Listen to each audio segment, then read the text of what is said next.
నమస్తే, welcome to Haripriya's media. ఈరోజు మనతో పాటు మన స్టూడియోలో political analyst professor Tummala Papireddy గారు ఉన్నారు. నమస్తే సార్. నమస్తే సార్, ఇప్పుడు లోక్సభ ఎన్నికల నేపథ్యంలో బీఆర్ఎస్ పార్టీ పరిస్థితి తెలంగాణలో ఎలా ఉంది సార్? బీఆర్ఎస్ పార్టీ పరిస్థితి మన 2023 ఎమ్మెల్యే అసెంబ్లీ ఎలక్షన్స్ పరిస్థితితో పోల్చుకుంటే చూసుకుంటే చాలా క్లిష్టమైన దశలో, చాలా గందరగోళమైన పరిస్థితిలో ఉన్నది. ఎందుకంటే ఎప్పుడైతే బీఆర్ఎస్ ప్రభుత్వం లేదా కేసీఆర్ ప్రభుత్వం మన 2023 ఎలక్షన్స్లలో అపజయం పొందిందో, ఆ తర్వాత నుంచి వెళ్ళి అనేకమైన సమస్యలు వాళ్ళను వెంటాడుతున్నాయి. దానిలో కేసీఆర్ గారు హెల్త్ బాగలేక ఆయన కింద పడి దెబ్బతిని హాస్పిటలైజ్ కావడం, తర్వాత కవిత గారు కూడా అరెస్ట్ అయ్యి ఆమె ఇప్పుడు తిహారీ జైలుకు పోవడం, తర్వాత ఇక్కడ అంతకుముందు బీఆర్ఎస్ పార్టీలో ఉన్న నాయకులు చాలామంది కూడా ఒకవైపు బీజేపీకి, ఒకవైపు కాంగ్రెస్ కూడా పెద్ద ఎత్తున వలసలు పోవడం అనేది మొదలైంది. కాబట్టి కొంత ఇవన్నీ మనం చూసుకున్నప్పుడు బీఆర్ఎస్ పరిస్థితి ఈ రాబోయే పార్లమెంటు ఎన్నికలలో సజావుగా లేదు, సక్రమంగా లేదు అని అనుకోవచ్చు. దానికి కారణాలు ఏంటంటే, ఇవాళ సిట్టింగ్ ఎంపీస్లలో చాలామంది పోటీ చేయడానికి ఇష్టపడలేదు. నాకు తెలిసినప్పటికీ అతి కష్టమైన నామా నాగేశ్వరరావు గారు ఖమ్మం నుంచి వెళ్ళి, అట్లాగే మహబూబ్ నగర్ నుంచి వెళ్ళి సత్యనారాయణ రెడ్డి గారు అనుకుంటా, ఆయన ఇద్దరు మాత్రమే సిట్టింగ్ ఎంపీలు పోటీ చేస్తున్నారు. మిగతా స్థానాల్లో సిట్టింగ్ ఎంపీలు కూడా ఎవరు కూడా పోటీలో లేరు. చాలామంది వాళ్ళ రంజిత్ రెడ్డి గారు కూడా చేవేళ్ళ నుంచి వెళ్ళి కాంగ్రెస్ పార్టీకి పోయి ఆయన మళ్ళీ కాంగ్రెస్ పార్టీ నుంచి వెళ్ళి పోటీ చేయడానికి ముందుకు వస్తున్నాడు. అట్లా పరిస్థితులు చూసుకున్నప్పుడు అక్కడ మనకు నాగర్ కర్నూలులో కూడా రాములు గారు బీజేపీలో జాయిన్ అయ్యి ఆయన కొడుకు టికెట్ ఇప్పించుకోవడం జరిగింది. అట్లాగే పసునూరు దయాకర్ కూడా వరంగల్ నుంచి వెళ్ళిపోవడం జరిగింది. అట్లా మనం మన పాటిల్ గారు జైరాబాద్ నుంచి వెళ్ళిపోయి బీజేపీలో కలవడం జరిగింది. ఈ మన వెంకటేశం నేత గారు పెద్దపల్లి నుంచి వెళ్ళి కూడా పోయి కాంగ్రెస్లో కలవడం జరిగింది. కాబట్టి ఇవన్నీ చూసుకున్నప్పుడు ఏంటంటే, ఇవాళ ఒకప్పుడు ఏదైతే ఒక పెద్ద రాజకీయ శక్తిగా ఉండి ఒక పెద్ద బలమైన నాయకులు, బలమైన పార్టీగా ఉన్న బీఆర్ఎస్ ఇవాళ చాలా బలహీనపడి చాలా తక్కువ స్థాయిలో ఉండడానికి పరిస్థితులు ఏర్పడడానికి కారణం ఏంటంటే, కొంత మేరకు కేసీఆర్ గారి నియంత్రిత పోకడలు, కేసీఆర్ కుటుంబ పాలన, కుటుంబంలో అవినీతి, ఇవన్నీ కూడా పెద్ద ఎత్తున జనాలకు దూరం కావడం జరిగింది. కాబట్టి ఇప్పుడు అంత త్వరగా కోలుకొని మళ్ళీ పెద్ద ఎత్తున పోటీ చేసి గెలిచే అవకాశాలు లేవు. అయితే ఇప్పుడు రాబోయే సార్, అయితే ఇప్పుడు వాళ్ళకి అసలు టికెట్ ఇవ్వడానికి క్యాండిడేట్స్ కూడా లేరా సార్? మీరు అన్నట్టు తీసుకోవడానికి క్యాండిడేట్స్ కూడా లేరు. అతి బలవంతంగా నిలబెడితే 2-3 ఎంపీ క్యాండిడేట్స్ మళ్ళీ పోటీ చేస్తున్నారని చెప్తున్నారు. టికెట్స్ ఇవ్వడానికి సిట్టింగ్ ఎంపీలు మిగతా వాళ్ళు ఎవరు పోటీ చేయడానికి సిద్ధంగా ఉంటారు. కానీ పోటీ చేయడానికి బలహీనమైన వ్యక్తులు, లేకపోతే అంతకుముందే ఇప్పుడు ఇదే 2019లో బీఆర్ఎస్కు లేదా అప్పుడు టీఆర్ఎస్ ఉండే, టీఆర్ఎస్ పార్టీ నుంచి వెళ్ళి ఎంపీలుగా పోటీ చేయడానికి విపరీతమైన పోటీ ఉండే, క్యాండిడేట్స్ కూడా ఎక్కువగా ఉండరు, పెద్ద ఎత్తున అక్కడ ల్యాబింగ్ జరిగింది టికెట్ కోసం. కానీ ఆ పరిస్థితి ఇప్పుడు మనకు కనబడడం లేదు. ఎందుకు కనబడడం లేదంటే, ఇవాళ బీఆర్ఎస్ టికెట్లు తీసుకునే అవకాశం ఎందుకు తగ్గుతున్నది రోజు అంటే, వాళ్ళకి ఎవరికైతే సిట్టింగ్ ఎంపీస్ కానీ మిగతా ఎవరైతే మేము బీఆర్ఎస్ నుంచి వెళ్ళి పోటీ చేస్తామనుకున్న అంతకుముందున్న బలమైన నాయకులు ఎవరైతే ఉన్నారో వాళ్ళందరిలో కూడా ఒక విషయం వాళ్ళకి అర్థమవుతున్నది ఏంటంటే, ఈసారి బీఆర్ఎస్ పెద్దగా గెలిచే అవకాశాలు లేవు, అంత ప్రోత్సాహకంగా లేదు, అనుకూలంగా వాతావరణం లేదనేది కూడా వాళ్ళకి తెలుస్తుంది. ఎందుకు సార్? దీనికి కారణం ఏమై ఉండొచ్చు అంటే, ఇప్పుడు అవతల రేవంత్ రెడ్డి నేను మా పార్టీలో రావడానికి గేట్లు ఎత్తేసిన అని చెప్తుండు, అది కారణమై ఉండొచ్చా? లేకపోతే రేవంత్ రెడ్డి గారు కానీ, అటు మోడీ గారు, అంటే బీజేపీ కానీ కాంగ్రెస్ కానీ కొంతమేరకు బీఆర్ఎస్ను బలహీనపరచడానికి వాళ్ళ యొక్క అభ్యర్థులను కానీ వాళ్ళ నాయకులను కానీ వీళ్ళ పార్టీలో కలుపుకోవడానికి కొంత ఇది చేస్తున్నారు, వాళ్ళు ప్రయత్నాలు చేస్తున్నారు. చేసినప్పటికీ కూడా ఒకవేళ బీఆర్ఎస్ పార్టీ బలంగా ఉండి బీఆర్ఎస్ పెద్ద ఎత్తున తెలంగాణలో గెలుస్తుందన్న విశ్వాసం వాళ్ళ నాయకులకు, వాళ్ళ క్యాడర్కు, ప్రజలలో కూడా ఒక మంచి పేరు ఉంటే ఆ విధంగా జరగదు. ఎందుకు జరుగుతలేదంటే, ఇక్కడ ఇప్పుడు ప్రజలలో నమ్మకం పోయింది పార్టీ మీద, నాయకులలో విశ్వాసం పోయింది. కేసీఆర్ గారు కూడా పార్టీ మీద ఉన్న అంతకుముందు ఉన్నంత పట్టు కానీ అంతకుముందు ఉన్నంత నియంత్రణ కానీ రోజు రోజు కోల్పోవడం జరిగింది. ఉదాహరణకు మీకు 2019 ఎంపీ ఎలక్షన్స్లో ఒకటి ఎంఐఎం గెలిచింది, 3 కాంగ్రెస్ గెలిచింది, 4 బీజేపీ గెలిచింది, 9 బీఆర్ఎస్ గెలిచింది. కానీ ఇవాళ ఆ 9 సీట్లలో బొటాబొటి ఒకవేళ మామూలుగా బయటపడితే గెలిచే అవకాశం ఉన్నది ఒక సీటు స్పష్టంగా అంటే కొంత కనబడుతున్నది ఏంటంటే అది మెదక్ సీట్ ఒకటి మాత్రమే. ఆ మెదకులో ఒక సీటు గెలవడం తప్ప అంటే గెలిచే అవకాశాలు ఉన్నాయి. అది కూడా రేపు ఇంకా వ్యతిరేక పవనాలు ఎక్కువై ఒకవేళ కాంగ్రెస్ బీజేపీ మధ్యనే పోటీ తీవ్రంగా ఉంటే ఆ ఒక సీటు కూడా గెలవదా అని చెప్పలేము. కానీ ఇవాళ ఉన్న ప్రస్తుత పరిస్థితుల్లో మాత్రం ఒక మెదక్ సీటు గెలిచే అవకాశం ఉన్నది. మిగతా 9 సీట్లలో ఒక సీటు పోతే ఇక 8 సీట్లలో ఎక్కడ కూడా బీఆర్ఎస్ గెలిచే పరిస్థితి లేదు.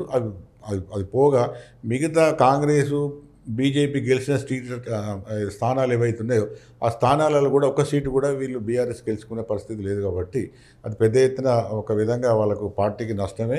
రాబోయే కాలంలో గడ్డు కాలం అని చెప్పడానికి మనకు ఎక్కువ అవకాశాలు ఉన్నాయి. ఇప్పుడు బీఆర్ఎస్ పార్టీ నుంచి ఇప్పుడు కూడా మళ్ళీ ఒక 25 మంది వేరే పార్టీలకు వెళ్ళొచ్చు అని చెప్తున్నారు. ఏ పార్టీకి ప్లస్ అయ్యే అవకాశం కనిపిస్తుంది సార్? ఇప్పుడు ఈ పార్టీలు మారడం, పార్టీ ఫిరాయింపులు అన్నవి దురదృష్టవశాత్తు కేసీఆర్ గారే మొదలు చేసిండు ఈ ఆట. ఈ గేమ్ అన్నది 2014లో ఆయన అధికారంలోకి వచ్చిన తర్వాత ఆయన అధికారంకు రావడానికి ఏ శక్తులు, ఏ వ్యక్తులు, ఏ ప్రజలైతే కారణమైనరో వాళ్ళు ఉద్యమకారులు కానీ లేకపోతే ఆయన పార్టీలో అధికారం లేనప్పటి నుంచి వెళ్ళి ఉండి అనేక విధాలుగా కష్టాలు నష్టాలు ఓడ్చుకొని అన్ని విధాలుగా ఆయనతో ఉన్నారో ఎప్పుడైతే 2014లో అధికారానికి వచ్చారో ఆయన ప్రవర్తన కానీ ఆయన ఆలోచన ధోరణి కానీ పూర్తిగా మారిపోయి ఏం చేసిందంటే వీళ్ళని పక్కకు పెట్టేసి పెద్ద ఎత్తున 2014 ఎలక్షన్లో గెలిచిన తెలుగుదేశం నాయకులను పెద్ద ఎత్తున తీసుకోవడం, ఎమ్మెల్యేలను పెద్ద ఎత్తున తీసుకోవడం, వాళ్ళకు కూడా ఇప్పుడు తలసాని శ్రీనివాస్ యాదవ్ ఉండడానికి ఆయనకు తీసుకొని మంత్రిని చేయడం, ఇట్లా అనేక రకాలుగా ఆయన చేయడం జరిగింది. చేసిన తర్వాత దాంతో జరిగింది ఏంటంటే మిగతా పార్టీ నాయకులను ఆయనే ప్రోత్సహించి తన పార్టీలోకి తీసుకొని తన పార్టీని నిలబడడం జరిగింది. తర్వాత 2018లో ఆయన ఎమ్మెల్యే ఎలక్షన్స్ పోయినప్పుడు 88 సీట్లు గెలిచిండు. 88 సీట్లు గెలిచిన తర్వాత కూడా అప్పుడు తెలుగుదేశం లేదు, ఓన్లీ కేవలం కాంగ్రెస్ మాత్రమే. తెలుగుదేశం 1-2 ఖమ్మంలో గెలిచింది, పెద్దగా లేకుండే. కాంగ్రెస్ గెలిచిన 19-20 సీట్లలో కూడా దాదాపుగా ఆయనే 12-13 ఎమ్మెల్యేలను వాళ్ళు మళ్ళీ కాంగ్రెస్ నుంచి వెళ్ళి బీఆర్ఎస్ తీసుకొని దానిలో సబితా ఇంద్రారెడ్డి గారు కూడా మధ్యప్రదేశ్ ఇచ్చి మొత్తానికి కాంగ్రెస్ పార్టీని కూడా లేకుండా చేయడం జరిగింది. అంటే ఎలక్షన్స్ పోయే ముందు ఆయన 88 సీట్ల నుంచి 105 సీట్ల వరకు ఉన్నది. అప్పుడు హరీష్ రావు గారు కానీ మిగతా వాళ్ళు కానీ మాకు ఈసారి 105 కాదు 110 వస్తాయని కేసీఆర్ హరీష్ రావు కూడా చెప్పుకోవడం జరిగింది. అయితే ఇప్పుడు జరుగుతున్నది ఏంటంటే ఇప్పుడు వీళ్ళందరూ కూడా ఇవాళ టీఆర్ఎస్ లేదా బీఆర్ఎస్లో ఉన్న నాయకులు కానీ ఎమ్మెల్యేలు కానీ ఎంపీలు కానీ వీళ్ళందరూ కూడా ఒకప్పుడు ఈ బీఆర్ఎస్ లేదా టీఆర్ఎస్ పార్టీ ఉద్యమం నుంచి వచ్చి ఉద్యమంలో కష్టపడ్డ నాయకులు కానీ లేకపోతే మేధావులు కానీ ఉద్యమకారులు కానీ వాళ్ళకి టికెట్లు లేకుండా కేవలం పార్టీ ఫిరాయింపు వచ్చిన తెలుగుదేశం అంటే ఏదైతే తెలంగాణ రాష్ట్రాన్ని మొత్తానికి వ్యతిరేకించిన శక్తులకే ఆయన పెద్దపీట వేసి రమ్మని వాళ్ళకు ఇలా సీట్లు ఇచ్చి అధికారం ఇవ్వడం జరిగింది. ఇప్పుడు ఎప్పుడైతే 2023లో బీఆర్ఎస్ పార్టీ ఓడిపోవడం జరిగిందో వీళ్ళందరూ కూడా పార్టీ ఫిరాయింపుదారులే కాబట్టి మళ్ళీ వేరే పార్టీలకు వెళ్ళిపోతున్నారు. ఒక దిక్కు బీజేపీ వైపు కొందరు వెళ్ళిపోయారు, ఏ పార్టీ నుంచి వచ్చిన వాళ్ళు ఆ పార్టీకి పోతున్నారు. లేకపోతే ఇప్పుడు రాష్ట్రంలో వాళ్ళకు అవసరాలు ఉన్నాయి. ఇప్పుడు దీనిలో చాలా మంది పెట్టుబడిదారులు, రియల్ ఎస్టేట్ బిజినెస్ చేసేవాళ్ళు ఈ రకరకాల ధరని తర్వాత ఈ బీఆర్ఎస్ నాయకులు రకరకాలుగా పెద్ద ఎత్తున భూములు కూడా కబ్జాలు చేయడము సంపాదించుకోవడం జరిగింది. కాబట్టి వాటిని నిలబెట్టుకోవాలని అనుకున్నప్పుడు అటు రాష్ట్రంలో ఉన్న కాంగ్రెస్ ప్రభుత్వం అండో కావాలి, లేకపోతే కేంద్రంలో ఉన్న బీజేపీ ప్రభుత్వం యొక్క అండ కావాలి. కాబట్టి కొందరు వాళ్ళ అవసరాల బట్టి వాళ్ళ పరిస్థితుల బట్టి కొందరు కాంగ్రెస్కి వస్తున్నారు, కొందరు బీజేపీకి వెళ్ళిపోతున్నారు. అంటే అక్కడ అర్థమవుతున్నది ఏంటంటే బీఆర్ఎస్ అనే పార్టీకి ఇప్పుడున్న పరిస్థితులలో వాళ్ళకి భవిష్యత్తు లేదు. దీనిలో ఉండడం వల్ల ఉద్యమ పార్టీ కదా సార్, అంటే ఫ్యూచర్లో అయినా భవిష్యత్తు ఉండదు. అయితే ఆ ఉద్యమ పార్టీ అన్నది మీరు అది 2014 వరకే జరిగింది. 2014 తర్వాత ఆ కేసీఆర్ గారు బుద్ధిపూర్వకంగా చేసింది ఏంటంటే ఆ ఉద్యమ పార్టీని మొత్తం నిర్వీర్యం చేసి ఉద్యమకారులకు ఎటువంటి స్థానం లేకుండా చేసి అంతకుముందు 2014 ముందు టీఆర్ఎస్లో పనిచేసిన ఈవెన్ టీఆర్ఎస్ నాయకులను కార్యకర్తలను కూడా దూరం చేసుకొని ఒక దిక్కు పెద్ద ఎత్తున తెలుగుదేశం వాళ్ళని తీసుకోవడం, తర్వాత 2018లో మళ్ళీ కాంగ్రెస్ వాళ్ళని తీసుకొని ఆ వాళ్ళతోనే ఆయన పార్టీని నింపుకోవడం జరిగింది. అయినప్పుడు ఏమవుతుందంటే ఇప్పుడు ఉద్యమకారులు అనేది దూరం అయిపోయారు. తర్వాత 2015లో కూడా కేసీఆర్ గారు స్పష్టంగా చెప్పడం జరిగింది. ఇప్పుడు మాది ఉద్యమ పార్టీ కాదు, కేవలం పక్కా రాజకీయ పార్టీ. రాజకీయ అవసరాల ప్రకారమే మేము పోతాము. అక్కడ దాన్ని బట్టే మేము ఎవరిని తీసుకోవాలి, ఎవరిని తీసుకోవద్దు, అధికారం ఎవరికి ఇవ్వాలనేది ఆ పరిస్థితిలో ఉంటుందని చెప్పడం జరిగింది. తర్వాత ఇంకోటి ఏంటంటే బీఆర్ఎస్ అన్నది పెట్టడం అనేది కేసీఆర్ ఒక పెద్ద రాజకీయంగా పెద్ద ఒక తప్పిదం. ఎందుకంటే తెలంగాణ రాష్ట్ర సమితి అనేది తెలంగాణ అన్న పదం తెలంగాణ ప్రజలకు ఒక విధమైన అనుబంధం, సెంటిమెంట్ అనేది ఉండేది. ఆయన ఎప్పుడైతే టీఆర్ఎస్ పార్టీని తెలంగాణ రాష్ట్ర సమితిని బీఆర్ఎస్ పార్టీగా భారతీయ రాష్ట్ర సమితిగా మార్చడం జరిగిందో ఆ ఉన్న అంత కొంత సెంటిమెంటల్ లేకపోతే ఎమోషనల్ అటాచ్మెంట్ అంటారు. అంటే ఈ పార్టీ, ఈ రీజనల్ పార్టీ తెలంగాణ ప్రజలది, తెలంగాణ కోసం కొట్లాడింది, తెలంగాణ కోసం ఉన్నదనే అంతకుముందు ఆ భావన ఏదైతే ఉన్నదో ఆ భావనతో కొంత టీఆర్ఎస్ లాభపడడం జరిగింది, కొంత గెలవడం జరిగింది. ఎప్పుడైతే ఆయన టీఆర్ఎస్ను పేరు మార్చి బీఆర్ఎస్ చేయడం జరిగిందో ఆ భావోద్వేగము, ఆ ఎమోషనల్ కనెక్షన్ అన్నది అది లేకుండా పోవడం జరిగింది. కాబట్టి తర్వాత ఎన్నికలలో అది బాగా దెబ్బతింటూ రావడం జరిగింది. మన బీఆర్ఎస్ పేరుతో పోవడంతో మొత్తం కూడా అధికారం కూడా కోల్పోవడం జరిగింది. పోయినసారి ఇప్పుడు మన ఎన్నికల్లో అధికారం కోల్పోవడానికి, ఇప్పుడు లోక్సభ ఎన్నికల నేపథ్యంలో స్తబ్దుగా ఉండడానికి అసలు కారణం ఏమై ఉండొచ్చు సార్? ఇప్పుడు దీనికి 9.5 సంవత్సరాలు టీఆర్ఎస్ పరిపాలన, తర్వాత బీఆర్ఎస్ పరిపాలన, లేకపోతే కేసీఆర్ యొక్క పరిపాలన వ్యవహార శైలి చూసుకున్నప్పుడు కేసీఆర్ గారు 2001లో ఆయన పార్టీ పెట్టినప్పుడు మామూలు స్థాయిలో పార్టీ పెట్టడం జరిగింది. అప్పటికే ఒక 6-7 సంవత్సరాల నుంచి తెలంగాణ ఉద్యమం పెద్ద ఎత్తున జరుగుతున్నది. అది అటువంటి మేధావులు పార్టీలకు అతీతంగా ఉద్యమం జరుగుతుండే. ఆ ఉద్యమాన్ని అన్ని చూసుకొని ఒక మంచి భవిష్యత్తు ఉన్నదని కేసీఆర్ గారికి అప్పుడు ఉన్న ముఖ్యమంత్రి చంద్రబాబు నాయుడు గారు మంత్రి పదవి వేయలేదు కాబట్టి ఆ అసంతృప్తితో ఆయన దానికి తెలుగుదేశానికి రిజైన్ చేసి వచ్చి టీఆర్ఎస్ పార్టీ పెట్టడం జరిగింది. టీఆర్ఎస్ పార్టీ పెట్టినప్పుడు అప్పుడు మేధావులు, ఉద్యమకారులు, అన్ని పార్టీలలో ఉన్న తెలంగాణ రావాలని కోరుకున్న వాళ్ళందరూ కూడా ఆయన వైపుకు పోవడం, ఆయన వెనుక సమీకరించి ఉద్యమాన్ని 2014 వరకు కూడా నడపడం జరిగింది. అయితే 2014 వరకు జరిగిన ఉద్యమంలో అనేకమైన బాధలు అనుభవించారు. అప్పుడు కొట్లాడిన వాళ్ళందరూ కూడా ఆర్థికంగా నష్టపోయారు, కుటుంబ పరంగా నష్టపోయారు, తర్వాత ఫ్యామిలీ లైఫ్ అందరికీ దెబ్బతిన్నది, తర్వాత పోలీస్ కేసులు అయినాయి, పోలీస్ స్టేషన్స్ చుట్టూ తిరిగిండ్రు, జైళ్ళకు పోయారు, రకరకాలుగా. అయితే ఇంత పెద్ద త్యాగాలు చేసి ఇంత పెద్ద ఎత్తున చేసిన తర్వాత ఇది ఒక ప్రజా పునాదితోని ప్రజల త్యాగాలతో వచ్చింది. దాదాపుగా 1200 మంది బలిదానాలు చేసుకున్నారు తెలంగాణ కోసం. ఇంత పెద్ద ఎత్తున జరిగిన ఉద్యమము 2014లో తెలంగాణ వచ్చిన తర్వాత మొదటి ఎలక్షన్లో టీఆర్ఎస్కు పట్టకట్టడం జరిగింది. తెలంగాణ మేము ఇచ్చినామని కాంగ్రెస్ మేము మాకు గెలుస్తామని నమ్మకం ఉన్నప్పటికీ కూడా తెలంగాణ కోసం కొట్లాడిన పార్టీగా కేసీఆర్కు టీఆర్ఎస్కు విలువ ఉంది కాబట్టి జనాలు టీఆర్ఎస్కు ఓట్లేసి గెలిపించడం జరిగింది. కానీ దురదృష్టవశాత్తు తెలంగాణ రాష్ట్రం వచ్చిన తర్వాత, తెలంగాణలో టీఆర్ఎస్ గవర్నమెంట్ వచ్చిన తర్వాత కేసీఆర్ గారు అంతకుముందు 13 సంవత్సరాలు అంటే 2001 నుంచి 2014 వరకు అంటే 13 సంవత్సరాలు ఆయనతో ఉండి పోరాటం చేసిన చాలామందిని ఆయన దూరం చేసుకోవడం జరిగింది. దూరం అంటే బుద్ధిపూర్వక కవనైనా చేసుకున్నాడు. బుద్ధిపూర్వకంగా చేసుకొని అప్పటికే తెలుగుదేశంలో ఉన్న ఎమ్మెల్యేలను లేకపోతే తెలుగుదేశంలో ఉన్న నాయకులను పెద్ద ఎత్తున బుద్ధిపూర్వకంగా దూరం చేసుకుంటే ఆయనకి ఏంది సార్ లాభం? వాళ్ళ అండ ఉంటేనే కదా. అది ఆయన అనుకున్నది ఏంటంటే వీళ్ళంతా ఉద్యమకారులు ఎప్పుడు కూడా స్వతంత్రంగా ఆలోచిస్తారు, తప్పులు చేస్తే ప్రశ్నిస్తారు. అంటే తప్పు చేస్తే ప్రశ్నించే వాళ్ళు ఉండొద్దు, నేను చెప్పిన మాటలే వినాలి.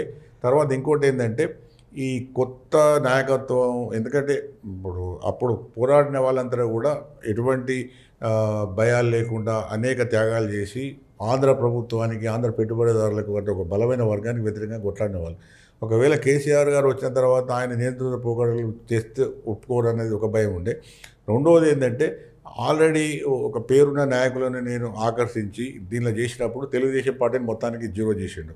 తర్వాత రెండోసారి 18 గెలిచిన తర్వాత కాంగ్రెస్ ఎమ్మెల్యేలు అయితే మీరు అన్నట్లు ఆయన దగ్గర ఉన్న వాళ్ళని ఉద్యమకారులని దూరం చేసుకురని చెప్పారు. మరి రెండోసారి ఎలక్షన్లో గెలిచింది కదా సార్. గెలిచిన తర్వాత అప్పుడు ఆయన అనుకునేది ఏంటంటే ఇక నాకు సుస్థిర పరిపాలన కావాలి, నేను ఇంకో 20 ఏళ్ళు ఈ రాష్ట్రాన్ని పరిపాలించాలి, నా కుటుంబమే పరిపాలించాలి, తర్వాత నా కొడుకే ఉండాలి, ఇంకా వీలైతే నా మనమునికి పోవాలి. దానికోసం ఏంటంటే ఏ రాజకీయ పార్టీ కూడా బలంగా ఉండొద్దు, ఏ రాజకీయ నాయకుడు కూడా బలంగా ఉండొద్దు. అసలు ఆయన ఒక స్టేజ్లో ఏమన్నంటే అసలు నేను ప్రతిపక్షమే లేకుండా చేస్తా అసెంబ్లీలో అనేది కూడా అన్నాడు. అందుకోసం అట్లా చేసిండు కూడా. ఆ ఉన్న 19-20 సీట్లలో 13-14 సీట్లు ఎమ్మెల్యేలు నేను కలుపుకోవడం జరిగింది.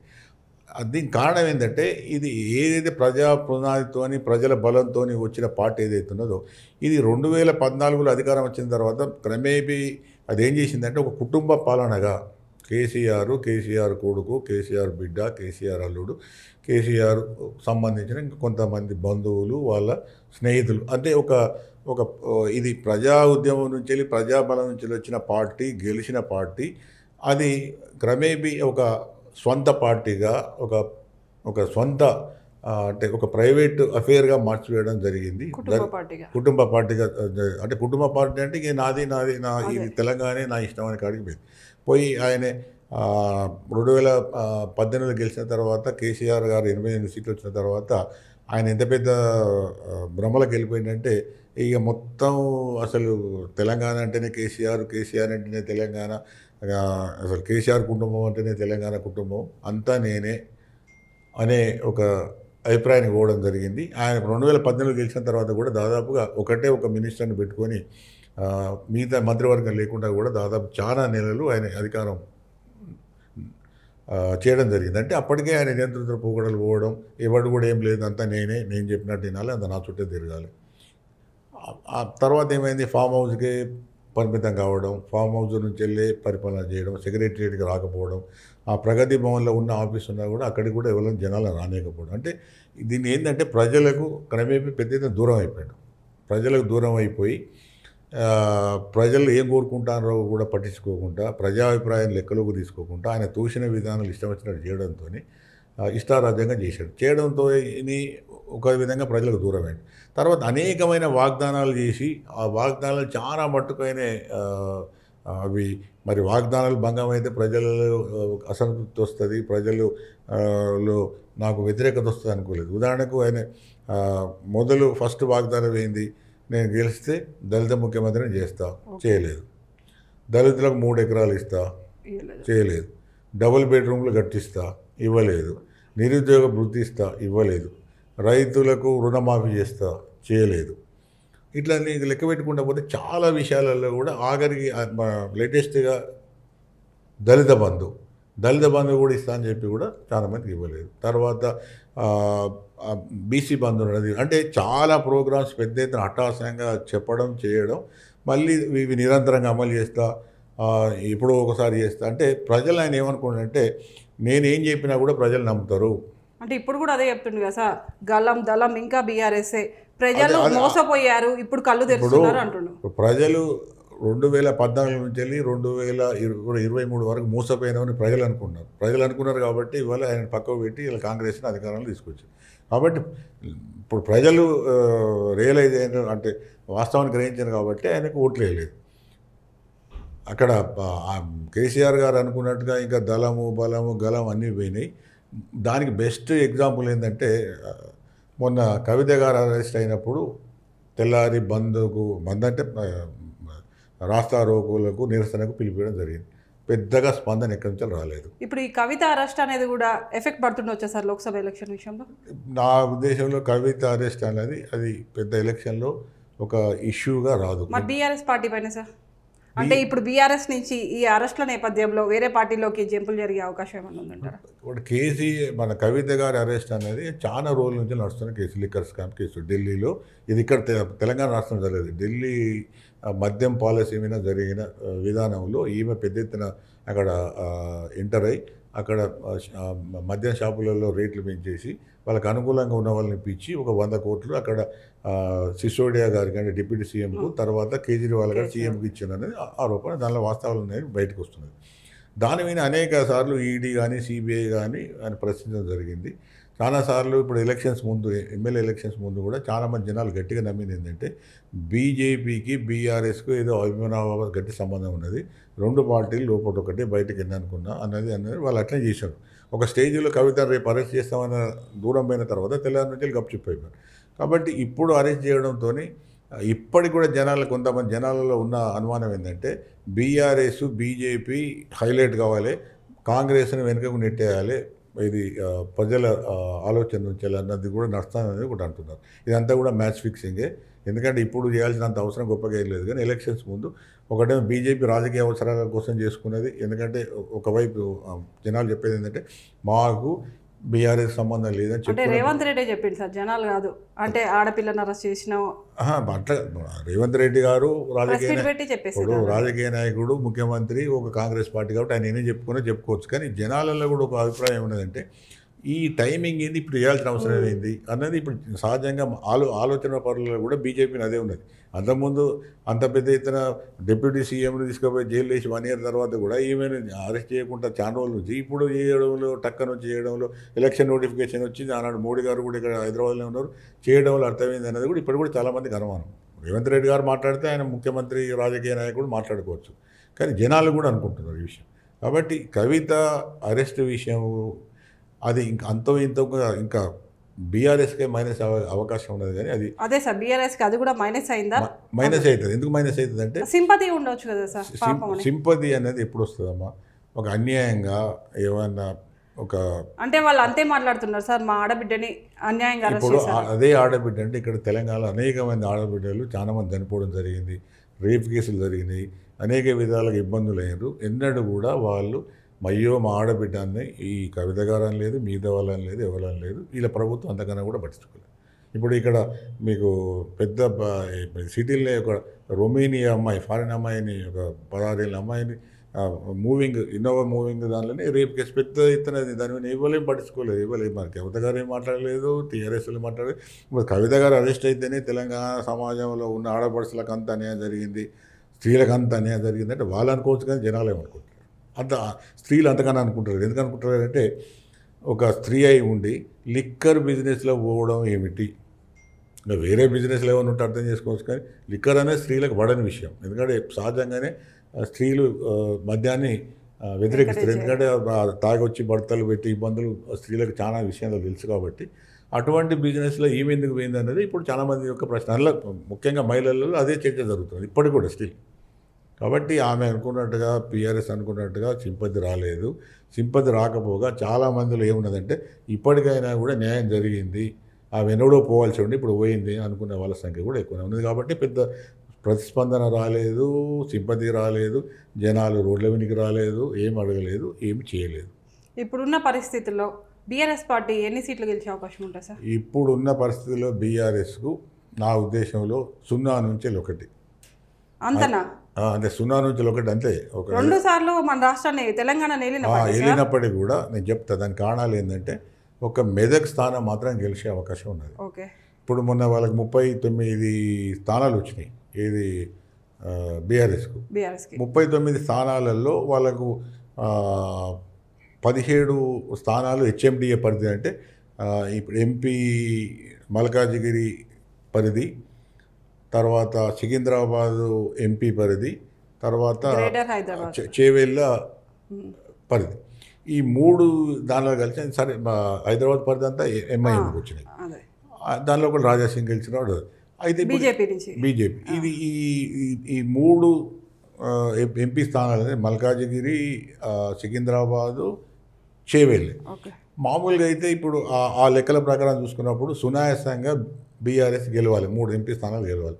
కానీ ఇవాళ జనాలను అడిగినప్పుడు జనాల 3తోని ఇవాళ అర్బన్ ఏరియా అంతా కూడా మోడీ యొక్క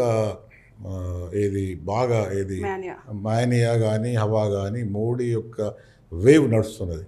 ఇప్పుడు దాదాపుగా ఇప్పుడు మీకు ఒకటే, ఇప్పుడు చేవెళ్ళ కింద రాజేంద్ర నగర్, శేర్లింగపల్లి వస్తాయి. శేర్లింగపల్లిలో ఇప్పుడున్న అరకపూడి గాంధీ గారని ఆయన ఎమ్మెల్యే బీఆర్ఎస్ నుంచి ఆయన 70,000 పైచిలుకుతో గెలవడం జరిగింది. అదే ఇక్కడ మీకు రాజేంద్ర నగర్లో కూడా 40,000 పైచిలుకు. అయితే ఇప్పుడు మామూలుగా చూసుకుంటే గెలవాలి, కానీ ఇప్పుడు పోయినసారి వేసిన ఓటర్స్ అందరూ ఈసారి బీజేపీకి ఎక్కువ శాతం వేసేటట్టు, బీఆర్ఎస్కి వేసిన వాళ్ళు ఈసారి బీజేపీకి ఎక్కువ ఇస్తారు.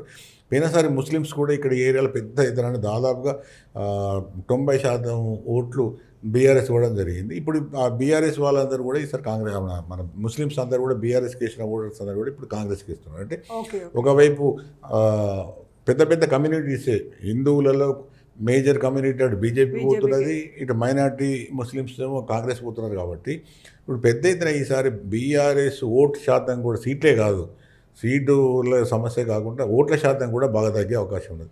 పోయినసారి కాంగ్రెస్కు బీఆర్ఎస్కు మధ్య దాదాపు 2% ఓట్ల భేదమే ఉండే.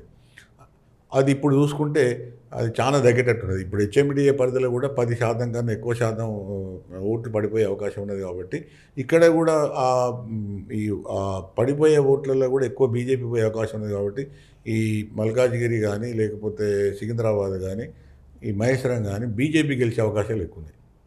కాబట్టి ఇక్కడ కాంగ్రెస్ మన బీఆర్ఎస్ అంతకుముందు ఎమ్మెల్యే ఎలక్షన్స్లో ఉన్న ఏది అనుకూలమైన పరిస్థితి ఉన్నదో అది ఇప్పుడు లేదు. అది కూడా ఇప్పుడు పోయింది ఈ లోక్సభ ఎలక్షన్. ఈసారి రాదు అది దానికి కూడా. మరి ఇప్పుడు ఈ ఎలక్షన్ల నేపథ్యంలో ఏ పార్టీకి ఈ బీఆర్ఎస్ నుంచి చీలిపోయిన ఓట్లు వచ్చి గెలిచే అవకాశం ఉంటుంది? ఇప్పుడు మేడం పోయినసారి వాళ్ళకు 9 సీట్లు రావడం జరిగింది. అవును సార్. 9 సీట్లలో ఒకవేళ మెదక్ సీటు వాళ్ళు నిలబెట్టుకుంటే ఇంకెనిమిది సీట్లు. ఆ 8 సీట్లలో ఇప్పుడు మీకు బీజేపీకి పోయినసారి 4 సీట్లు గెలవడం జరిగింది. ఆదిలాబాదు, నిజామాబాదు, కరీంనగర్, సికింద్రాబాద్. కాంగ్రెస్ ఏమో మల్కాజ్గిరి, భువనగిరి అండ్ నల్గొండ. అయితే వీళ్ళు నా దృష్టిలో ఇప్పుడు బీజేపీ వాళ్ళు వాళ్ళ 4 స్థానాలు నిలబెట్టుకుంటారు. కాంగ్రెస్ కూడా ఇప్పుడు మల్కాజ్గిరిలో పోటీ ఉంటుంది, కానీ నల్గొండ, భువనగిరిలో వాళ్ళకి వస్తాయి. అయితే ఇక మిగతా ఈ ఏవైతే బీఆర్ఎస్ గెలిచిన స్థానాలు ఉన్నాయో, ఇప్పుడు ఉదాహరణ పెద్దపల్లి ఉన్నది, పెద్దపల్లి ఈసారి కాంగ్రెస్ గెలుస్తుంది. ఇప్పుడు మహబాద్ ఉన్నది, మహబాద్ కూడా ఈసారి కాంగ్రెస్ వస్తుంది. ఈవెన్ వరంగల్ కూడా కాంగ్రెస్ వస్తుంది.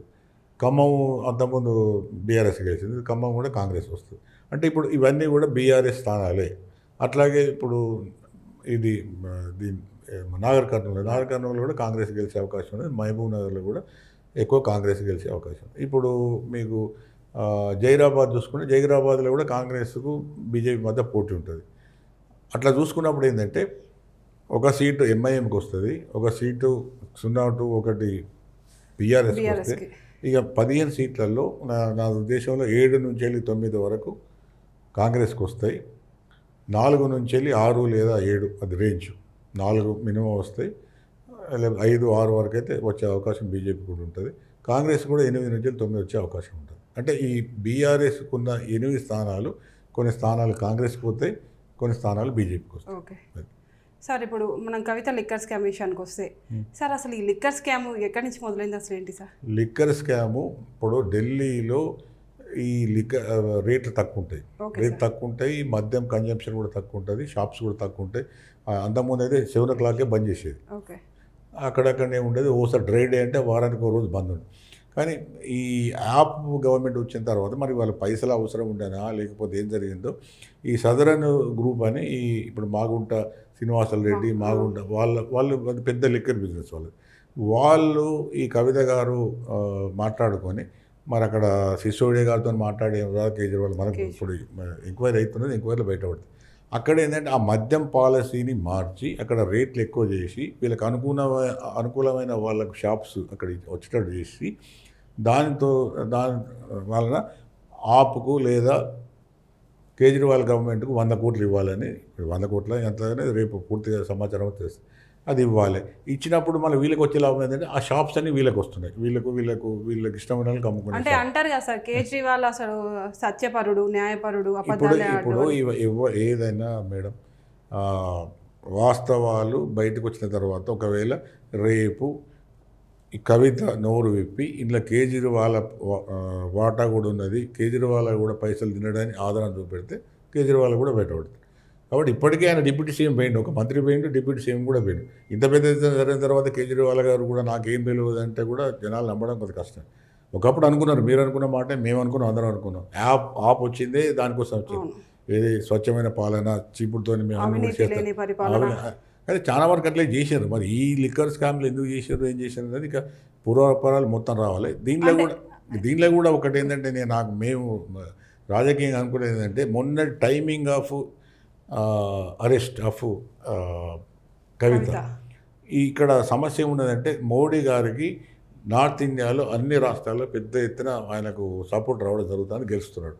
కానీ నడిబొడ్డులో ఉన్న రాజధాని ఢిల్లీలో ఆయనకు సరైన పట్టు దొరకడం లేదు. ఆప్ ఇప్పటికి కూడా బలంగా ఉన్నది, ఎంపీలు కానీ రాష్ట్రం కానీ వాళ్ళకి చేతులే ఉన్నది. ఢిల్లీ రాజధాని అయినప్పటికీ కూడా అది బీజేపీ చేతులు లేదు, అది మోడీ గారికి కానీ బీజేపీ గారికి మింగడవడని విషయం. తర్వాత ఈ ఢిల్లీని వాళ్ళు ఒకవేళ మొత్తం మళ్ళీ వాళ్ళ చేతులు తీసుకోవాలంటే కేజ్రీవాల్ ఆపునంతసేపు సాధ్యమయ్యేటట్లేదు. నా ఉద్దేశం నేను అనుకునేది ఏంటంటే కవితను మొన్న ఆ టైమింగ్ ఆఫ్ అరెస్ట్, ఇప్పుడు మొన్న చేసిన అరెస్టుకు నేను అనుకునేది ఏంటంటే ఇప్పుడు ఈ ఎలక్షన్స్ ముందు బహుశా ఏదో విధంగా కొన్ని విషయాలను బయటికి రాబట్టి కేజ్రీవాల్ గారిను అరెస్ట్ చేసే అవకాశం బీజేపీ ఉన్నది. ఆ విధంగానే వాళ్ళు చేస్తున్నారు అనేది కూడా చాలామంది యొక్క అభిప్రాయం. అదే సార్, మీరు కేజ్రీవాల్కి 100 కోట్లు కవిత పంపిందన్నారు. అదే నెక్స్ట్ సార్, ఇవన్నీ బయటపడితే ఇప్పుడు కేసు పెడతారు. కేసు పెడితే కోర్టులు నడుస్తుంది. ఒకవేళ వాళ్ళు తప్పు చేశారని, అంటే 100 కోట్లు ఏ ఉద్దేశంతో ఇచ్చింది అని. అదేనామా ఇప్పుడు అక్కడ రేట్స్ మీద, ఇప్పుడు అక్కడ షాప్స్ వేరే వాళ్ళకు ఉండే, ఓకే, ఆ షాప్స్ అని తీసేసి వీళ్ళు చెప్పిన వాళ్ళకి ఇవ్వడం, రేట్లు పెంచేశారు. ఇప్పుడు సపోజ్ ఒక బాటిల్ రేటు 300 రూపాయలు ఉండే, నేను 450 రూపాయలు చేస్తా. అంటే మద్యం పాలసీ అనేది కేంద్రందా రాష్ట్రందా సార్? ఇప్పుడు లేదు, మా రాష్ట్రాలు, రాష్ట్రాలు. ఓకే, ఎవరి ఇష్టానికి వాళ్ళు ప్రవర్తించవచ్చా? ప్రవర్తించారు. ఇప్పుడు మన దగ్గర కూడా ఇష్టమైనట్టు పెంచారు. అటు ఇక్కడ కూడా ఆంధ్రాలో చూసినా అంతే ఉంది. ఇక్కడనైతే ఇప్పుడు నేను మొన్న అంటే టెండర్స్ ఉంటాయి కదా సార్, దానికి టెండర్స్ లేకుంటే ఎవరికి పడితే వాళ్ళకి ఇచ్చేయచ్చా? టెండర్స్లో కూడా నీకు రేట్స్ పెంచిన తర్వాత ఎక్కువ వస్తాయి కదా. అక్కడ కూడా జరిగింది ఏంటంటే, అక్కడ ఒక ఒక ఏది మన ఒక ల్యాబీ తయారై మొత్తం షాప్స్ అన్ని ఇప్పుడు అక్కడ ఎందుకు బయటపడ్డదంటే, అంతకుముందు పాత వాళ్ళు ఎవరైతే షాప్స్ నడిపే వాళ్ళు ఉన్నారో వాళ్ళందరూ తీసేసి కొత్త వాళ్ళని పెట్టారు. ఓకే, ఏది రేట్స్ పెంచేసి వాళ్ళు హైకోర్టుకు పోయినారు. అక్కడ అంటే టెండర్స్ కూడా వాళ్ళకి నచ్చిన వాళ్ళకి ఇచ్చారు, నచ్చిన వాళ్ళకి ఇచ్చారు. ఇలా స్కామ్ జరిగింది అనేది వాళ్ళు పాత ఎవరైతే ఈ వాళ్ళ దానిలో షాప్స్ ఓనర్స్ ఉన్నారో వాళ్ళందరూ హైకోర్టు పోయిన తర్వాత హైకోర్టుకు డైరెక్షన్ ఇచ్చినప్పుడు గవర్నర్ ఆఫ్ ఢిల్లీ ఆయనే ఎంక్వైరీకి ఆర్డర్ ఇచ్చాడు. ఓకే, అది జరిగింది. దాంతోనే మొత్తం బయటకు వచ్చింది. వాళ్ళని తర్వాత ఇప్పుడు కవితకు ఎందుకు ప్రాబ్లం అవుతున్నదంటే, కవిత తరఫునే ఈ పిల్లయ్య నుంచి మొదలు పెడితే ఆఖరికి మాగుండ శ్రీనివాసరెడ్డి కొడుకు రాఘవరెడ్డి మిగతా వాళ్ళందరూ కూడా అప్రూవర్గా మారి, మేము అసలు మేజర్గా కవితే దీని ఇన్కమ్ ఉన్నది సూత్రధార కాబట్టి ఆమె ఆదేశిస్తేనే మేము ఇవన్నీ చేసినామని అప్రూవర్గా మారాను. అప్రూవర్గా మారిన తర్వాత సాక్ష్యాలను బయటపెట్టిన తర్వాత ఇప్పుడు కవిత గారి మీద కూడా కేసు బలంగా తయారైంది. కవిత గారు ఇప్పుడు ఎక్స్పర్ట్ చాలామంది లీగల్ ఎక్స్పర్ట్ చెప్పేది ఏంటంటే, కవిత గారి చుట్టూ అల్లుకున్న ఇవి నిజాలు కానీ వాళ్ళు అప్రూవల్ చెప్తున్న విషయాలు కానీ అవన్నీ కొంత వాస్తవాలు ఉన్నాయి కాబట్టి ఆమె అంత ఈజీగా బయటకు వచ్చే అవకాశాలు లేవని కూడా అంటున్నారు. ఇప్పుడు ఆమె భర్తకు కూడా ఈడీ సమన్లు పంపించింది సార్, ఇది ఏ విధంగా చూడొచ్చు సార్? ఇప్పుడు సమ్మన్లు పంపిన తర్వాత సమ్మన్లు పంపడం ఒకటి, ఆయన అది జంప్ చేసి రాలేదు, విచారణకు వస్తలేడు. విచారణకు రాకపోవడం అనేది కూడా సమస్య అవుతున్నది. ఇప్పుడు అది అనుమానాలు ఇంకా బలపడుతున్నాయి. ఇప్పుడు ఒకసారి ఇప్పుడు మా ఇంటికి వచ్చి ఒక సమన్స్ ఇచ్చిపోయారు, నేను నిర్దోషిని అయితే నేను పోలీస్ స్టేషన్కి పోవడం లేకపోతే కోర్టుకు పోయి నేను చెప్పుకుంటాను. ఆయన రమ్మంటే రాలేదంటే మరి ఏ కారణంతో రాలేదు మనకు తెలియదు. ఇప్పుడు ఆయన ఏమంటున్నాడు, జంప్ చేసిన అంటున్నాడు, అంటే రావడం లేదు, అప్స్కాండ్ అయిన అంటే ఎవరు తప్పు చేసిన వాళ్ళు ఇట్లా చేస్తారు కదా, ఏదో జరిగింది ఏదో ఉన్నది అన్నది ఒకటి నడుస్తున్నది. కానీ ఇవన్నీ కూడా ఒకటేంటంటే, ఈ అనుమానాలు ఇవన్నీ కూడా ఒకెత్తైతే, రేపు ఒకవేళ ఈడీ కానీ లేకపోతే సిబిఐ కానీ ఎటువంటి అనుమానాలకు తావు లేకుండా బలమైన సాక్ష్యాలు సేకరించి ముందు పెట్ట మాత్రం తప్పకుండా ఉన్న వాళ్ళందరూ కూడా శిక్ష గురి కావాల్సి వస్తుంది. దానిలో అదొక అంశమైతే, ఇక్కడ దాన్ని రాజకీయంగా వాడుకొని ఇక్కడ బీఆర్ఎస్ కానీ కేసీఆర్ ఫ్యామిలీ కానీ లాభపడే అవకాశం ఎంత మాత్రం లేదు. Okay sir, thank you sir. Thank you. Right.